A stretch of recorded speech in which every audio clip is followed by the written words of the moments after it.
Good morning everyone. Mama ni Princess ang inyong lingkod. Dito na naman ako para turuan yung aking anak sa pag-drawing. Ito gumagawa siya ngayon ng family picture. Ito yung aking request. Tingnan natin, nagbuka tuloy siyang, ayan, ang ginagawa ni Princess dito. Gumagawa. Ayan, dinadrawing niya yung kanyang sariling, dinadrawing niya yung kanyang sarili. Yung kanyang mukha. Akala ko triangle. Nagbuka siyang triangle. Parang star. Ayan, go anak. Tingnan natin anong kinalabasan. Ang hirap lang mag-voice over, guys. ano daw niya. Okay. Ano daw yung papa niya, dinadrawing niya yung papa niya, tingnan yung mukha. Mukhang wits. Ang hirap. Alam mo yung, late ko na kasing tinuruan yung anak ko. 4 years old na. Kasi nung mga 1, 2, 3, dapat tinuruan ko na ito kasi lang. Lagi niya sinasabi, I'm tired. Alam mo naman yung, may mga, na tayo, yung may edad na, yung masakitin na. Tinatamad na tayo magturo. So ngayon late ko na siyang tinuruan. Kaya ito nang kinalabasan. Ngayon, tinuruan ko na siya mga 4, mga 3. Papunta na sa turning 4 na siya bago sa tinuruan ng mga drawing, ng alphabet, numbers. Pero okay naman. Nagano din siya na madali siya matuto. Mahilig siya mag-drawing. Anak, parang tagal naman, nak. Mukha ng papa niya.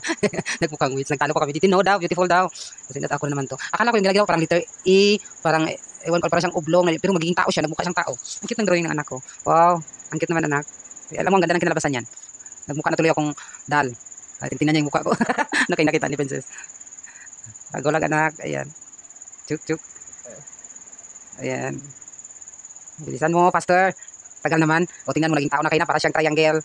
Parang star. Ang galing mag-drawing. Sabi nga ng teacher niya, sabi niya magaling mag-drawing yung anak mo. Ang sarili niya, nag-iisip siya. Nag-request kasi ako ng family picture. Nagawa niya. 3 na kami. Bagal na, faster. Hirap na mag-voice over.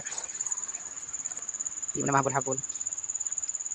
Ito na sa picture ko na. Sabi ko, bilisan mo na, pero gumagawa pa talaga siya ng mga paa ko, kamay. Hirap magturo. Alam mo yung hindi ka teacher. Ito pa naman yung pinakaayaw ko yung maging teacher. Ayaw ko ng teacher kasi hindi ako mataas ang pasensya ko. Yung wala akong choice. Kasi lang siya, 2 hours lang sa school. Everyday, 2 hours lang. 1, 2, 3. So, kunti lang syempre pagdating doon, nag-exercise pa, naglupang hinirang pa. Tapos, may feeding pa sila. Kain pa. So, kunti naman talaga yung naituro ng teacher. So, kaya ang teacher ng mga bata, nagano sila, sabi nila, tulungan daw pagdating sa bahay, tutulungan yung mga bata. So, kaya itong ginagawa ko. Parang mas marami pa yung time na tinuturo ko sa anak.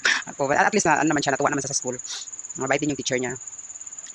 At saka, parang na-enjoy sila, nakikipaghalubilo sa mga kaklase, naglalaro, natutuwa din siya. So hatid sundo ko siya, nagmotor lang kami 1 PM. Actually siya before pang umaga, tapos ngayon isipan ko, sabi ng papa niya panghapon na lang. So ayun, nilipat namin siya ng panghapon. Hatid ko siya 12:30 pa lang, sabi ng teacher. Pwede daw 12:50 kasi nagre-relax daw, hindi siya makapag-relax kasi ang aga namin nandun na kami 12:30 pa lang, yung klase niya 1. Sabi ng teacher, pwede daw 12:50. Ayun, sinunod ko naman. Excited masyado, lalo na pag nakabis na 10 AM, binisan ko na, gusto niya agad-agad ihatid. Ang kulit ng anak ko. Kaya yan, medyo hirap pag mga ganitong edad. Talagang talaga focus ka, pagbantay sa kanila, bantay sa kanya.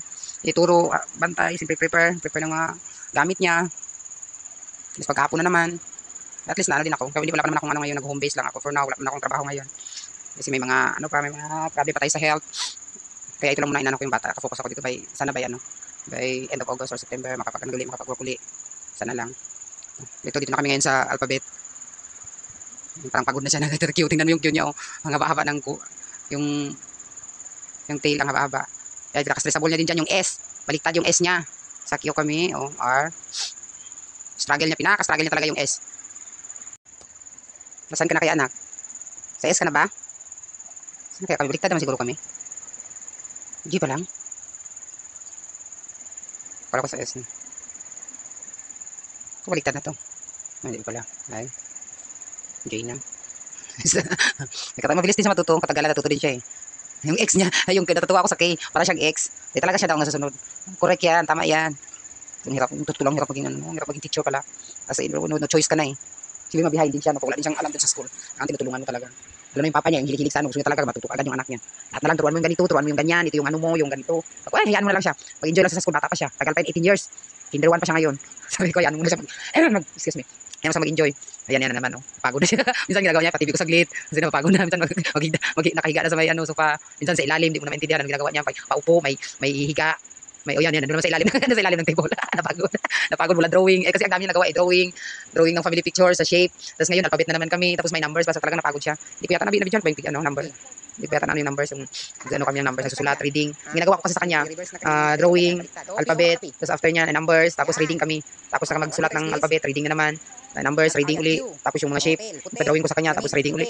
Ginagawa namin, tapos yung name niya. Dati lang yan, yung name niya, ano pa, yung tinitingnan niya pa ngayon, wala na siya, memorize na yung name niya ngayon.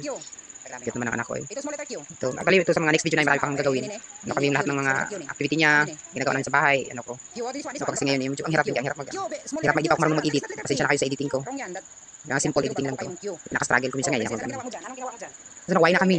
V, o sabi mo na, Zina, makasurvive na siya. Kasi nakapag-survive na dito sa iyang ano.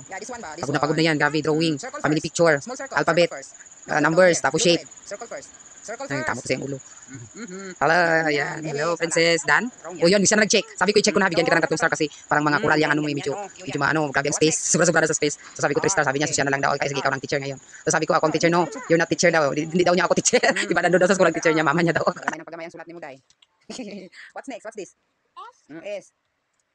Yeah, good. Oh my God, very good na sila. Pinaka-stressful niya ang S. Ito ang pinaka-stressful niya ang S. Kaya mabaliktad yung S. Letter T. T, o, T. Yeah, capital letter T first. And then second is small letter T. Kaya mo yan. Small letter T. Ganyan. Then U. Oh, kung tingkimbot na lang, malapit na tayo matapos. U. Letter V na yan. V. Not B. That letter U. That's letter U. Not letter B. Like that, love. Like that. Like that, oh. Sige, you daw. This one, U. Ang V, mali yan. Ibang V. Yan. Small letter U. Small. Oh. W. Sige na, bahala ganyan ng kural-kural yan. Oh. Small letter W. What letter is this? X. Oh, small letter X. What letter is this? Very good. Y yan. Oh. Small letter Y. Sunod, ayusin ang writing. Hindi yung parang kural-kural tayo, ha? Oh, Z. Kaya alag nga ni. Z. Yes. And then the baby C. Small letter C. Z. Erase first. Very small. Erase first. Very small naman. Yung Z. Masa naman tatuan nila? Okay. I-check natin. Star. I-check ni Mami. Ikaw mag-check? Okay, check it. Just put 3 star. O, 3 star lang kay daghan kag tikwi. Star. Okay, tikwi mong agi. 3 star only. Pangit mong star. 3 star lang ang score nimo, ha? Kasi marami kang mali. Ay, hindi naman mali yan. Kaso lang maglagka kayo mong writing. 3 star. Ikaw lang teacher karon kay ikaw nagbutang og star. Oh, here. Another 3 star. This one.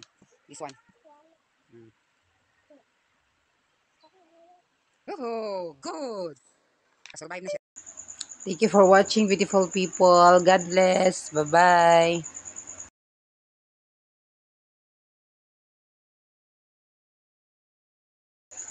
Okay, hanggang dito na lang yung ating voice over. Ang hirap mag-voice over. Ka-survive na siya. Thank you, guys. God bless.